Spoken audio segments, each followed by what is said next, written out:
Yeah, you're coached by my granddad, obviously Eric Harrison. How much of an influence did he have on your career at the start, and then obviously going through once you'd left the youth setup?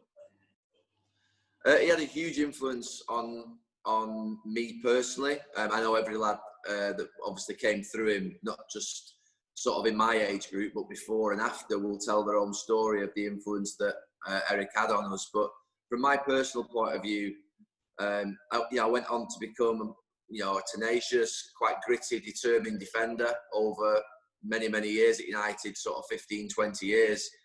When I joined Manchester United at the age of 16 as a full-time apprentice, YTS, I was nothing like that. Absolutely not. And that's where I believe that attitude, desire, the resilience and toughness to sort of get through your life can be taught, because it was Eric that taught me those qualities that enabled me to think that I could get through a career at Manchester United. He always talked about the values of being a Manchester United player, and sort of maybe to people who haven't been at the club, or even maybe to us at the age of 16, we didn't quite understand what that meant. But I think when you get to the end of your career and you've gone all the way through it, you understand what he meant by that, in terms of just having to cope with the continual standards that Manchester United set, the standards that Sir Alex Ferguson was setting in the first team, but Eric was setting at 16, sort of 17 and 18 years of age with us, never letting up. Every single day had to be maximum.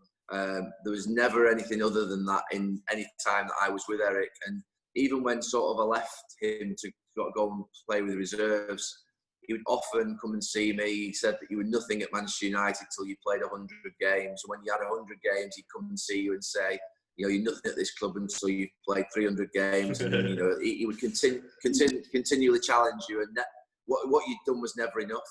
But he would also give you the odd well done, which meant the world. And he sort of toughened me up from 16 to 18. It took me from a boy into a man, and made me realise what it needed. Nobby Stiles was his assistant. You can imagine how tough Nobby was. You saw Nobby play the game.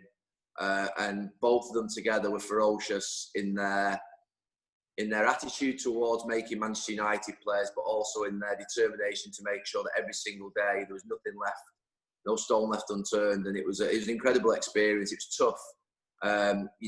People will say being a footballer, it's easy, you get paid a lot of money.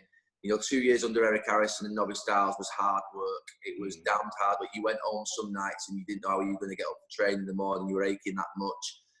Your standards that you were setting, so you might have had a go at you, particularly if you had a bad game and you worried that your future might be, he tested you in all sorts of different ways. But he also coached us, and he taught me about the tactical side of football, how to play as a centre-back, how to play as a full-back. And that's why I think positionally during my career, I was pretty good. I wasn't lightning quick, and I wasn't 6'2", but positionally, knowing where to be, knowing how to behave on a pitch, knowing how to use my body, it was just, he taught me that. And I had a good spring. Every single day he used to have that heading ball up on that sort of up at the lamp post. And we used to, if you remember that, and he used to have us jumping up and just going like that and heading the ball. And me and Casper every single day was to head about 30, 40 balls a day. That's why I've got a nose like this, Joe, your granddad. Yeah, I think Ryan touched on it last week. I want to see if you remember this story. He said one day it was snowing at the cliff, and everyone thought you were staying in the gym, and Ryan told us that you all had to go over to Littleton Road and play rugby. Do you remember this happening at any point? I remember loads of things like that. I remember one day we'd been beaten by, I can't remember who it was, about Everton or somebody in the A team. I remember having us in the day after, and I remember him sending us on a cross country.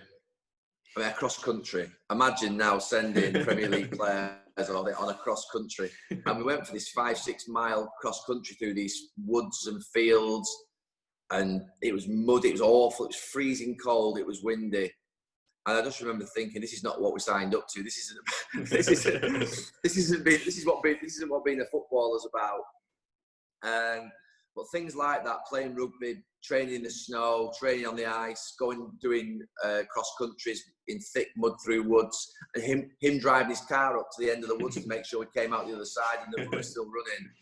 I always remember him on the 12-minute runs we used to do in pre-season. You used to have to do 8.5 laps of a pitch in 12 minutes. Oh. And it was, honestly, it was awful. He had some of the most awful runs you'll ever think of in your life. He was brutal. He had this run called the 1 to 8. There was a speed test. There was the 12-minute run. And he literally, on his 12-minute run in pre-season, he used to have this flip chart that he'd have with him. And literally, he'd have a mark, and he'd mark where you finished one Saturday morning.